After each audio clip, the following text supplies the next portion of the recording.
Dear Pixie, you asked us, what did you mean when you were speaking about the surge in energy when the Hadron Collider was turned on, when you said, all the dimensions can see you now? When you are enmeshed in total third density, you are in effect quarantined, for want of a better word. This is because your density is too heavy and thick and low for many higher density beings to visit. Once you move upwards in frequency to the higher band or harmonic of the third dimension, which is where you currently are now, that quarantine is lifted. You are now light enough to be seen and for you to be visited. Your light is like a large beam that shines throughout the densities. All beings in all dimensions are now aware of where the Earth resides. Before this frequency raise, you were so dark you could not be viewed by higher densities. There was no beam. We are full of joy and gladness that you have climbed to this frequency. Yet there is more work to be done, dear ones.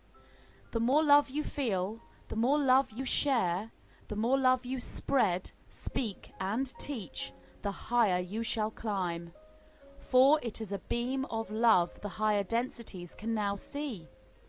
The beings that reside there recognize that beam of love, for it exists within all planets of positive, polarized higher light. Now Earth exists within that beam of love, and this birth of consciousness that has taken place on your planet, enabling this love frequency to be seen by all, is highly welcomed by your galactic family of light. Where will those who do not ascend during this timeline go, from now until the 21st of the 12th, 2012? They will remain within a third density existence. Some will be present on your old Earth. Others will reincarnate on a similar third density planet. These souls will start the cycle of planetary ascension all over again until they have made the conscious choice to polarize either positive or negative.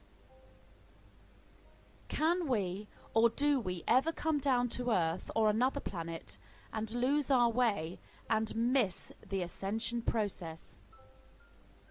This does happen, yes. Is this due to karma or another reason?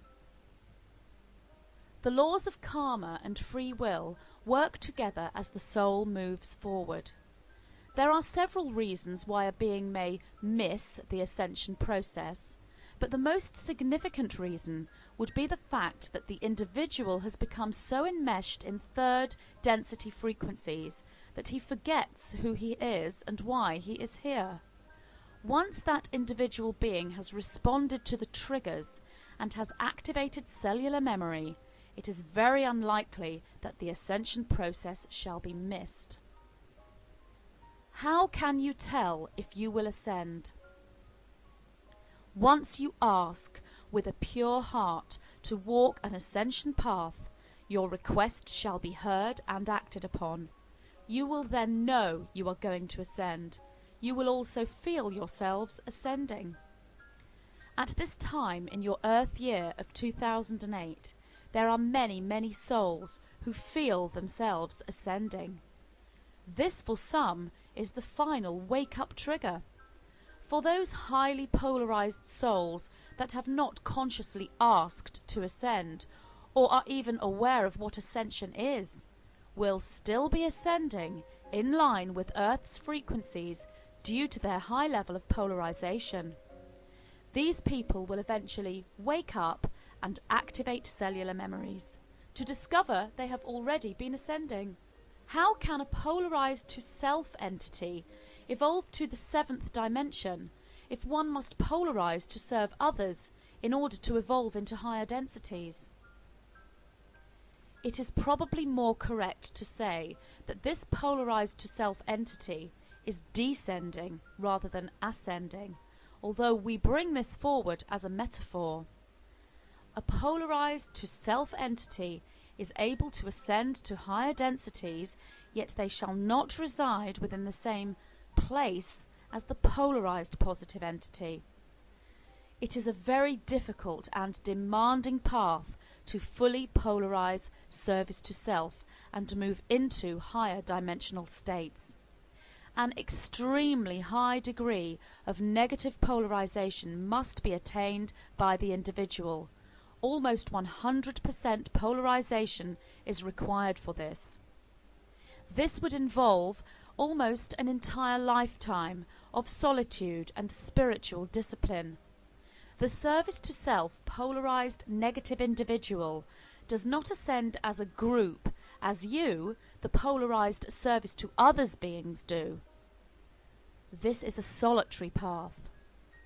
The reason for this is whilst a polarized positive service to others being knows that all beings are one and loves all, the polarized negative service to self being knows there is only one and loves only that one. We from the higher realms are available to all ascending beings equally. Therefore, our help and guidance would be given to a service to self being who is truly dedicated to that path, as much as a service to others being. However, each of us from the higher realms are able to individualize into aspects that match the frequency of the ascending being. Therefore, we, that make up the white-winged collective consciousness of 9, are a service to others collective, for we are in direct communication with a service to others conduit. There are also collectives of higher densities. We would not refer to these collectives as light beings, yet they do indeed embody divinity. These collectives are service to self collectives, and these are those that shall respond with equal wisdom and guidance, yet a totally different agenda, to the polarized negative service to self conduit. Because the service to self path is so similar in many respects to the service to others path, using similar symbology and embodying similar truths, it is easy to see why many humans on your earth are unable to distinguish between the positive and negative frequencies. For whilst we are the same, we are also opposing. Yet one cannot exist without the other.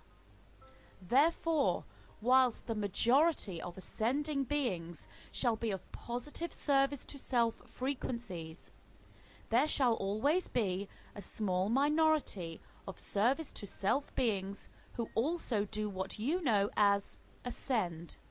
Yet this ascension is not the same as you know it, hence why descension is a better word. The love frequency they feel goes inward only. The love the service to others feel is outward and inward. We are the white-winged collective consciousness of 9.